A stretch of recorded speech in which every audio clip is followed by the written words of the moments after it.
नमस्कार बच्चों, मेरा नाम है राहुल और आप देख रहे हैं मैथमेटिक्स क्लास। अध्याय 1 से 2020 में कौन कौन से क्वेश्चन आए थे वो आपके सामने मैं आज सॉल्व कर दूंगा।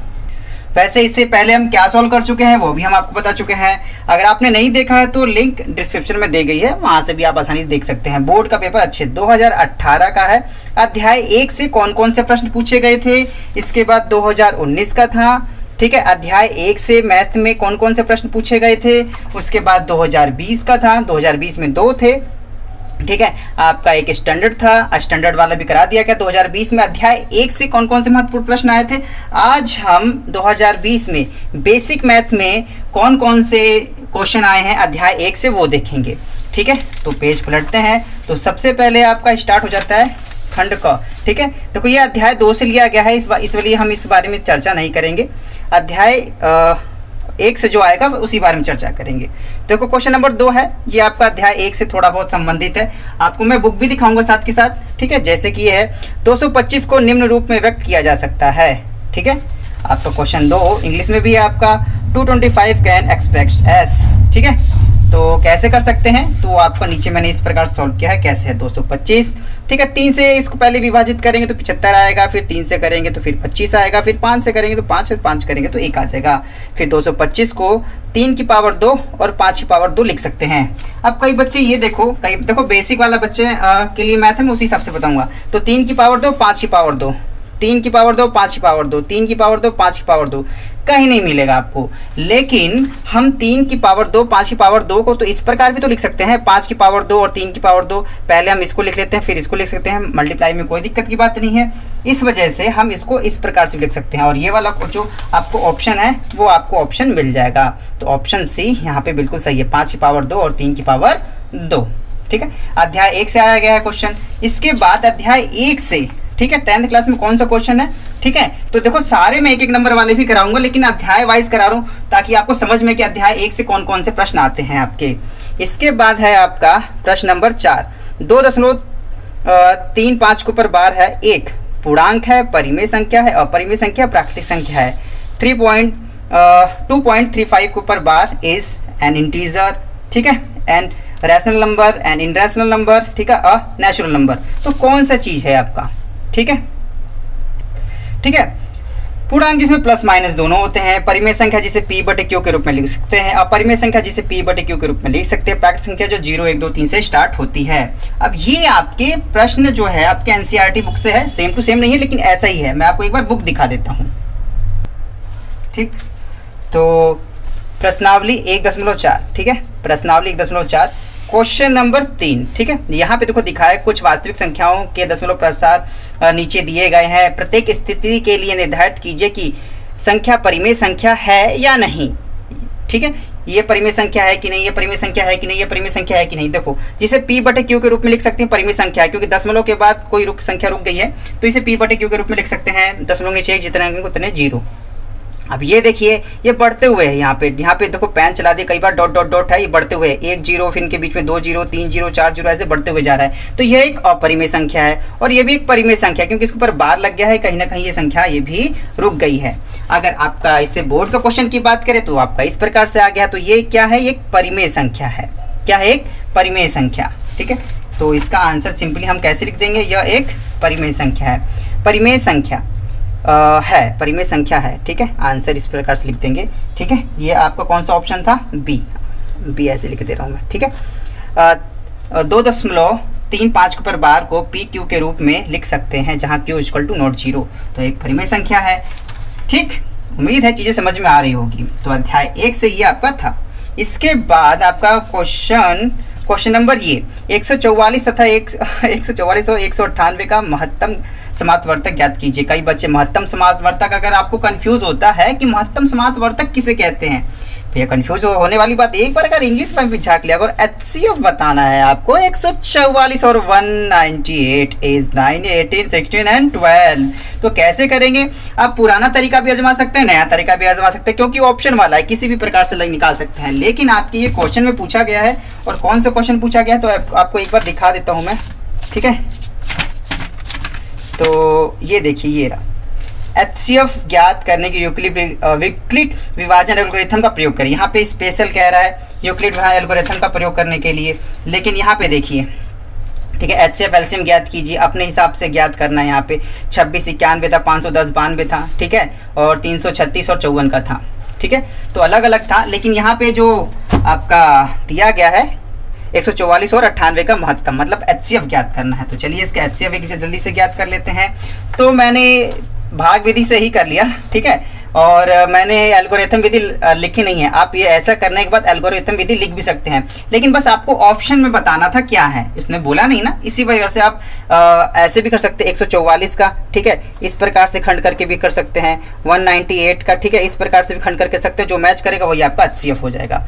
तो मैंने इस प्रकार से कर लिया, काफ़ी ईजी हो रहा था, क्यों डायरेक्ट इसका आंसर आता है, ठीक है। इस प्रकार से आपका 144 से करेंगे, एक बार में 144 घटाएंगे तो 54 आ जाएगा, 144 को फिर यहाँ लिख लेंगे, फिर दो बार में 108 आ जाएगा, घटाएंगे तो 36 आ जाएगा, फिर 54 को अंदर कर देंगे, फिर 36 से कम 36, फिर 18 नीचे आ जाएगा, फिर 36 अंदर, 18 दूना 36, दो HCF हो जाएगा 36। तो यहाँ पे हमने लिखा है 144 और 98 का HCF होगा वो 18 होगा। तो ऑप्शन बी इसका बिल्कुल सही है, ठीक है। ये अध्याय 1 के महत्वपूर्ण प्रश्न है जो 2020 में पूछे गए हैं। बार बार बता रहा हूँ आपको, स्क्रीन पे भी दिखाई दे रहा होगा। चलो तो आगे आते हैं। इसके बाद, ठीक है, इसके बाद क्वेश्चन थे आपका, ठीक है, तो अध्याय 1 वाले ही बताऊंगा, सारे भी सॉल्व कराऊंगा बच्चों, लेकिन मैं क्वेश्चन इस प्रकार से बताऊंगा ताकि आपको समझ में कि अध्याय 1 से कैसे कैसे क्वेश्चन आ रहे हैं। बार बार इस चीज़ को बोलूँगा, ठीक है। देखो ये भाग वाला है, अध्याय 2 से आएगा ये वाला आपका, ठीक है। तो ये रहा आपका 29, ठीक है। दिया है कि √3 एक अपरिमेय संख्या है, दर्शाइए कि 5 + 2 √3 एक परिमेय संख्या है, ठीक है। ये रहा, give that √3 is an irrational number so that 5 + 2 √3 is irrational number, ठीक है। तो आपको बताना है, और ऐसे क्वेश्चन हम पहले भी कई बार लगा चुके हैं प्यारे बच्चों। अगर इसको दिखाने के लिए मैं एक बार आपके एनसीईआरटी बुक दिखाना चाहूँगा, प्रश्नावली 1.3। 1.3 में देखो क्वेश्चन नंबर दूसरा ही है, सिद्ध कीजिए 3 + 2 √5 एक अपरिमेय संख्या है, ठीक है। 3 + 2 √5 और यहाँ पे आ गया है 5 + 2 √3, ठीक है। घबराने वाली बात नहीं है, देखो बेसिक है यार, थोड़ा सा अंक चेंज कर दिया गया है, लेकिन इतना भी बुरा नहीं है। अगर आप इसे सॉल्व कर लेते हैं तो आपका हो सकता है कई बार 5+, एक बार ऐसे भी आया, 2018 वाला याद आया, 2018 का एक बार आपको मैं दिखाता हूँ, ठीक है। अब 2018 का एक बार दिखाता हूँ। देखो 2018 में देखो इस प्रकार से आया था, ये √2 एक अपरिमेय संख्या, तो सिद्ध कीजिए 5 + 3 √2। अब यह 5 + 2 √3, √3 था और यहाँ पे √2 है, और ये है 2018 का, देख रहे हो। तो बच्चों अगर इसे समझ जाओगे तो कितने बिल्कुल सीधे आपके 3 नंबर मिलेंगे, यहाँ पे देख रहे हो, सीधे 3 नंबर मिलेंगे। तो चलिए इसे एक बार जल्दी सॉल्व कर देते हैं, और हमने इसे एक्सरसाइज में भी सॉल्व किया था, ठीक है। तो माना 5 + 2 √3 एक परिमेय संख्या है, स्टार्टिंग से पहले इसे परिमेय संख्या मान लेते हैं, ठीक है। तो 5 + 2 √3 p/q, जहाँ q = नोट जोड़ी, p और q एक HCF जिसका होता है वो 1 होगा, या सभाज्य संख्या है, इस प्रकार से भी होता है, ठीक है। तो सेम का सेम लिख देंगे, यहाँ पे 5 जो इधर उधर जाएगा तो -5 हो जाएगा आपका, √2 + √3 = 5, 5 p/q -5। अब जो 2 है नीचे आ जाएगा, तो 2p 2q - 5/2 √3, ठीक है। अब ये देखो ये चीज़ आपकी परिमेय है, ठीक है, क्योंकि सभाज्य संख्याएं हैं, चाहे 1 2 कुछ भी हो सकता है, 3 7 कुछ भी हो सकता है आपका, ठीक है। घटाने जोड़ने पर परिमेय संख्या आएगा। तो p/2q - 5/2 एक परिमेय संख्या है, इसलिए √3 मतलब दायां पक्ष अगर परिमेय संख्या है तो बायां पक्ष भी परिमेय संख्या होगा, ये रीजन होता है। तो √3 भी एक परिमेय संख्या है, यह एक विरोधाभास है, ठीक है। जैसे हमें पता है √3 परिमेय संख्या नहीं होती, यह एक विरोधाभास है। क्यों? यह हमारी गलत कल्पना के कारण हुआ है, यह एक विरोधाभास भी है, सीधी सी बात है। √3 परिमेय संख्या तो हो ही नहीं सकती, और ये क्यों हुआ? क्योंकि हमारी गलत कल्पना के कारण हुआ है, इसलिए 5 + 2 √3 एक अपरिमेय संख्या है। बस इतना लिखना है आपको, इतने में 3 नंबर मिल जाएंगे प्यारे बच्चों, ठीक। और आपके एनसीईआरटी में दिखा दिया गया था। नेक्स्ट क्वेश्चन लेके आते हैं आपका, ठीक है, यहाँ पे खुल जाओ भैया, नेक्स्ट, ठीक है। देखो 29 में ही, ठीक है, 29 में ही ये देखो ये दिया गया है, किसी परेड में 612 सदस्य वाली एक सेना की टुकड़ी को 48 सदस्य वाले एक बैंड के पीछे मार्च करना है। दोनों समूहों को समान संख्या वाले स्तंभों में मार्च करना है, ठीक है। उन स्तंभों की संख्या अधिकतम संख्या जिनमें वो मार्च कर सकते हैं, ठीक है। वैसे सेम इंग्लिश वाले के लिए भी इसी प्रकार से है आपका, ठीक। और ये आपका जो क्वेश्चन है वो आपके 3 नंबर का है, एनसीईआरटी में आया गया है। एनसीईआरटी में दिखा देता हूँ एक बार, ठीक है। ये बुक यहाँ पे है आपकी, तो ये रहा, ठीक है, ये रहा प्रश्नावली 1.1। ठीक है, किसी परेड में 6 से 16 सदस्य वाली एक सेना आर्मी की टुकड़ी 32 सदस्यों वाली एक आर्मी बैंड के पीछे मार्च करना है। 616 और 32 सदस्य वाली थी। अब यहाँ पे क्या है कि 612 और 48 है। देख लो बच्चों, आपके एनसीईआरटी से ठीक है सेम टू सेम नहीं है, लेकिन थोड़ा सा बस चेंज किया गया है। अरे डिजिट तो यार थोड़ी बहुत चेंज होगी, अगर प्रैक्टिस किया है आपने तो इस सवाल को लगा लेंगे। तो द प्रश्नावली देख समझ रहे हो कि 1.1 से ही लिया गया है। तो अगर कोई बच्चा अगर ये सवाल सोच रहा हो कि नहीं आएगा, हल्के में ले रहे हो, तो ऐसे मत करो, इस सवाल को एक बार अच्छे से पढ़ के लगा लेना। ठीक है, और लगाना क्या है, इसका एचसीएफ ज्ञात करना है। क्या एचसीएफ ज्ञात करना है? तो यहाँ पे ध्यान से देखेंगे तो मैंने इसका एचसीएफ निकाल दिया 612 का। ठीक है, खंड करेंगे 2 की पावर 2, 3 की पावर 2 और 17 आएगा, और 48 का करेंगे 2 की पावर 4 और 3 आएगा। आप अगर आपको एचसीएफ निकालना है तो इस प्रकार से भी निकाल सकते हैं। ठीक है, 48 इधर ले लेंगे और 612। ठीक है, इस प्रकार से भी आप निकाल देंगे एचसीएफ, तभी भी आंसर आ जाएगा। क्योंकि उसने ये नहीं बोला है कि एल्गोरिथम विधि से बताना है आपको, बस आपको ऑप्शन में से आंसर बताना है। ठीक है, कोई दिक्कत की बात नहीं है। तो दोनों का कॉमन लेंगे, 2 की पावर 2 और 3, 2 दूना 4, 3 12। स्तंभों की अधिकतम संख्या 12 होगी।